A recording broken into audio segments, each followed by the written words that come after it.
Yo, what is good, my anime faithful? What is good, yo? Guys, Grimm is definitely showing us some interesting ways of how the show really does play off of a lot of the narratives of old school fairy tales and folk tales and stuff like that. But when it came down to this episode and having like Alice be pretty much like evil and stuff, I thought that was hilarious because um, it's just not something that would normally happen in these types of stories. I mean, she wasn't even necessarily being evil. She was just part of the Queen of Hearts like plan overall, and that easily could happen to like everybody in that story because she was such a like powerful person amongst everybody. No one really had the chance to go against her rule that was just in her way, pretty much. But the other thing is, even in the movie that I vaguely remember since I seen it as a kid, it is kind of stated that, if you do things wrong around her, she will just body you, like she don't care.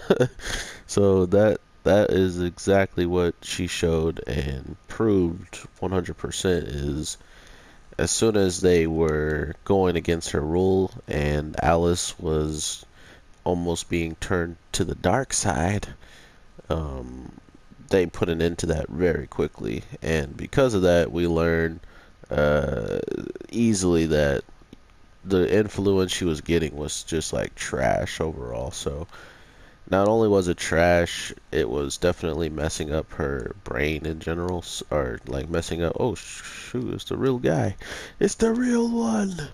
It was just messing up what Alice was supposed to be about, which seemingly was part of the Chaos Teller Loki's plan all along, was maybe to draw some type of um, like just have make a main character second doubt themselves, and with doing that, it could alter the overall time that they're in, or it could alter the world if all of a sudden they were feeling that way, and even after the world was like saved or whatever, they stayed feeling that way. It would just go to show you that they knew um, they knew that this would have some type of repercussions if they were acting in such a way. And I like that aspect in this show, in this episode, because not only was it something that, seemed really new that they were trying to do and pass by, but they then add the fact that um, once they do all of the normal transition things like beat the boss, make the world back to what it should be, and that's it. That's all the procedures they really need to follow. This kind of brings it back to that instance of eeriness. Like, even if you do all of these things, you have to actually pray that it's going to work the way that you expect it, because it did not work in that way at all this week. And I think that's what I wanted to see with this show. I wanted there to be some ounce of, oh man, this is happening and I'm freaking out because I didn't expect it type of deal, instead of it just always, excuse me, always being the same old dance where it's a three-step process. You meet the hero, well, four steps kind of.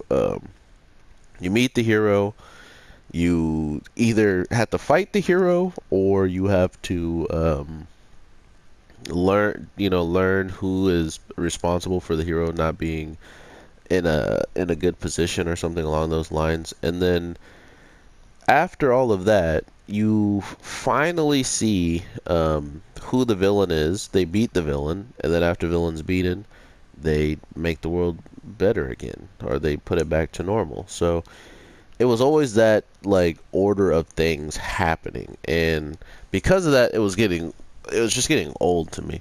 But with them introducing time and time again these chaos tellers, the two that actually don't get defeated and kind of just get away and get to, change the minds of the main characters. Like, we're trying to help people, and all you're doing is putting things back to the way they were, where someone is always going to suffer in this matter. So I thought that was an interesting plot, but they didn't seemingly play on it as much as I expected it. So this is what I expected. This is a lot more of a playing with this, just this occasion in general. Like, hey, these guys can be corrupt. Like the chaos tellers can do so much work that all of a sudden they're much more prominent and much easier to dictate people's moves and dictate how things are going in the world than they used to. And if that happens, you might even be tricked by your own person you're trying to work with. And because of that, that's what we see. I cannot kill people in here. What the heck's going on? So I'm just interested in the overall fact that whatever comes with this show, in general, could be like absolutely nuts. Like the last couple episodes could be just them losing it all, and maybe all the world's getting corrupted by these chaos tellers if they really feel like it. Because it seems like now, if any, they could. Oh wait, should I? Let me take this guy out. If any, they could probably take out as many people that they want, and if these pageless people weren't around, they probably would have already done so quite a bit ago. And that's the cool part, is they're making the chaos tillers just as strong, if not stronger, than the main characters, simply because that would be the best outcome for the story. And the one thing I did notice is this is a Square Enix like show. Like, Square Enix has a part of it, so it kind of makes a lot of sense why we even see these characters in general. Like, we see all these fairy tale characters, or characters that are main. Oh my god, I can't fight him. Mainly these characters that are in Kingdom Hearts, which is funny. I was like, I just noticed that every character that they were talking about, a lot of their stories have been done in Kingdom Hearts, or they're still being done in Kingdom Hearts, stuff like that. So it was just interesting to me that a lot of these characters were in it, or not only were they in it, they might have had their own worlds, or they had some honorable mentions or something. I don't even know. But to get back to what I was getting to, is these characters are truly not like 100% safe, and this is really the one time the second time now that we're seeing this. We had one character straight up get bodied, and after it was all said and done, they kind of just were like, oh, well, just uh, still fix the world, and then we'll just move on. Like, that had to be their plan.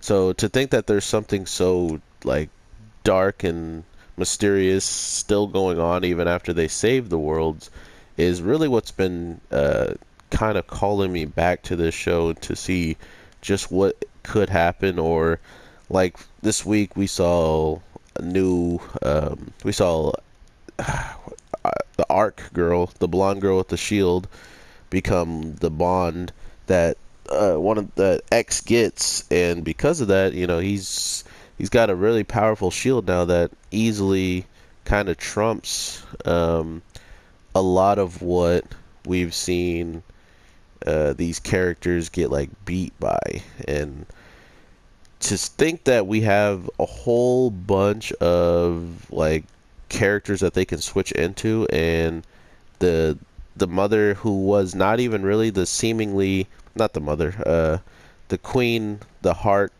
card, was seemingly like the one who was doing this all, but when she gets defeated, the world doesn't even go back to normal, because come to find out, the person that she quote unquote kidnapped, which didn't really make sense to me how he got like snabbed, seeing how he was like inside, unless the rabbit girl sent some people inside a different route that they weren't aware about or something that they got into.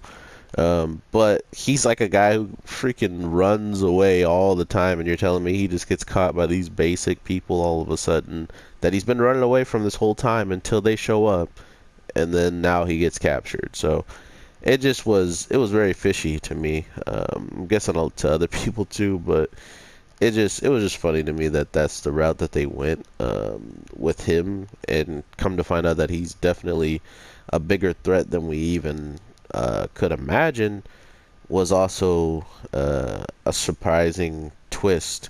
So hopefully the show, I think it might be 12 episodes. I think this might be our season finale right here coming up, and what we get with this week's episode is going to kind of be the tell of the take of if the season 2 comes out, what's going to be going on, because last week's episode we had an announcement that there was a crap ton of these chaos tellers coming to spread terror.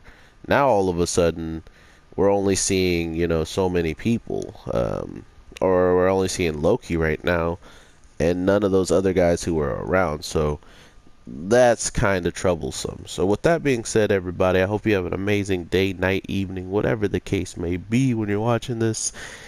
And I will definitely talk to you guys tomorrow. I believe this is the last video I'm doing for the day.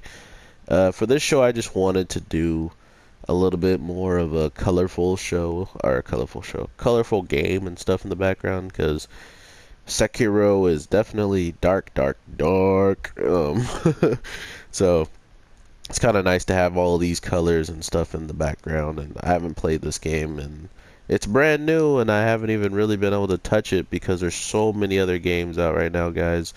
Not to mention more games coming out on Tuesday. So it's like I just have no time to play these games ever, really, anymore. But that's not your guys' problem. It is mine, so I apologize if you guys wanted to see Sekiro in the background.